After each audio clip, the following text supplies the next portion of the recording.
All right, and here it is, the finished model. We got Freddy Fazbear in brick mode. This came out amazing. So I actually got a lot of stuff to talk about with this. So first thing is, if you're wondering where I got this model, I got this from Walter's World. They have a Patreon. They also are on My Mini Factory as well. And pretty much what they do is they specialize in creating characters, all kinds of different characters, but in kind of like a Lego form, but obviously they can't say Lego, so it's brick form. But yeah, I got a whole bunch of different ones that I still need to print, but with the upcoming movie of Five Nights at Freddy's 2, I figured let's print the FNAF characters.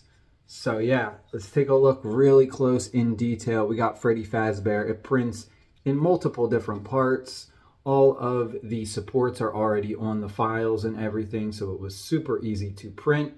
For our base color, you can see that we have a brown. This is going to be the STL Flicks dark brown. We then have the head, which just has some red, white.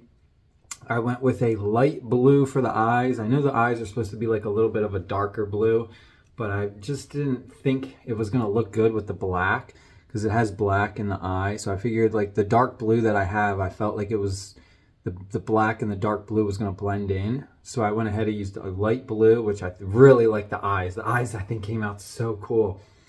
And then we have his top hat, which does come off, which is just black with the red stripe. So we can go ahead and all the pieces, like they just kind of snap in there. I didn't glue the hat in. I mean, you could glue it if you want to. And then we have the arms, which we had to attach. Now, I did have a problem with the arms and the legs, which I am going to actually talk about. So what I did was I actually changed one of the settings. So for this, I upped it to 3 wall loops instead of 2. And because I did that, it was a lot harder to fit the pieces together, specifically the arms. I was able to get the head on. I had to jam the heck out of the head to get it on, but yeah, the head went on at least, but the arms, I could not get the arms fully on. You can really see it bad with this one right there where there's this huge gap. And then also the legs. I actually have a failed set of legs over here. So this is what happened originally. So this is what happened when I went ahead and I made it with 3 wall loops. It was really, really tough to get it on, and I started like banging on it, smashing on it to get the legs to go in, and we had a whoopsies. It was originally like this, and there was like this big thigh gap. You can see like the gap right there. It's not supposed to be like that. So I was like pushing more and more, and then eventually we had a whoopsies and he lost a leg. So for the longest time I actually just had him like with this set of legs.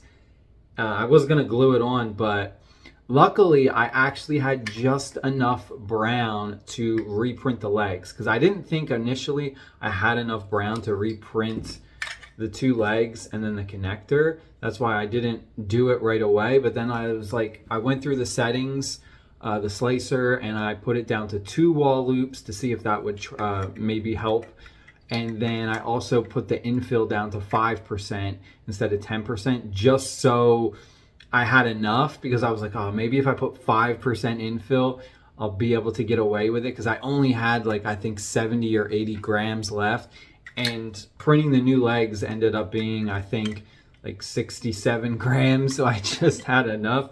So that was really, really awesome. But yeah, so we learned something new, that apparently if you increase the wall loops to 3, which makes the models more rigid and stronger, it also really affects the pieces being put together.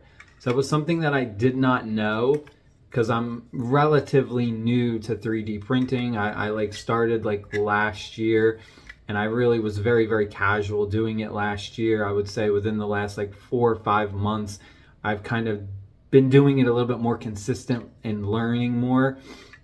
But yeah, that's something that I didn't know. So moving forward, whenever I have anything that's going to connect, I have to check to see, you know, we might have to do 2 wall loops if you're having a connection issue with pieces connecting. But yeah, regardless though, this was a fail, but hey, we got the new legs on, and what's really cool is this just pops right off.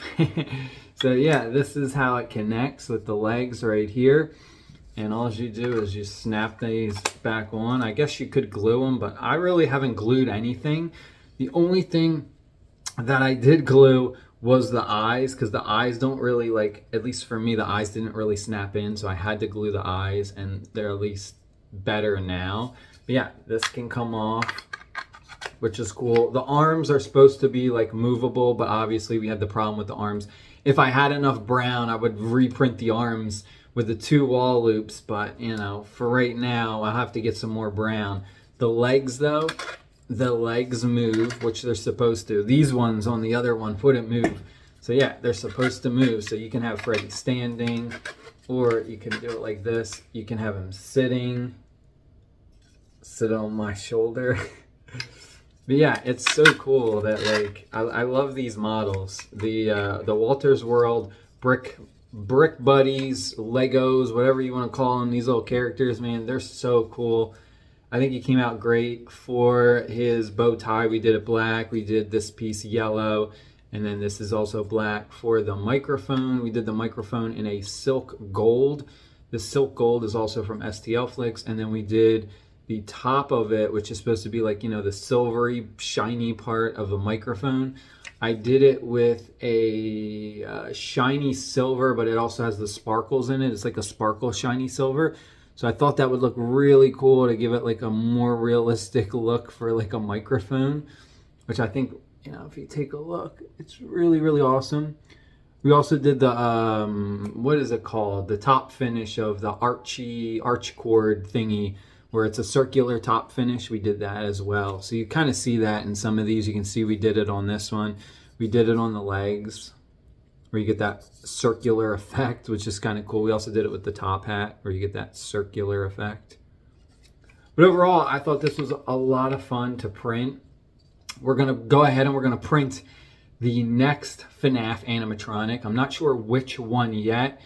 I wanted to do Bonnie next, but Bonnie has like 2 different purples, 2 different like shades of purple, and I only have, looking at my inventory filament stack over here, I only got like 1 purple. So we're gonna have to go ahead and we're gonna have to try and find like 2 different shades of purple for Bonnie. Otherwise, I think I have all of the other colors. But we might also do Chica next, because Chica is really easy. It's all yellow and stuff.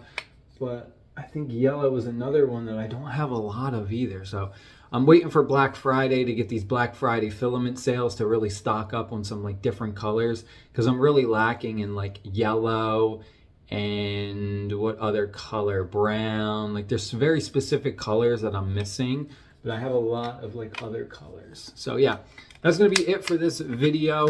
I know it's been a while since I made one, but yeah, I've just been super busy and a lot's been going on. There's been so much stuff going on, and my main channel and personal life and stuff going on, but I didn't forget about this channel. I'm still gonna post videos as much as I can on this channel for 3D printing. But yeah, if you guys want to subscribe for the journey, is greatly appreciated. Stay happy, stay safe. I'll see you later. Peace. Say bye, Freddy. Bye. Ah!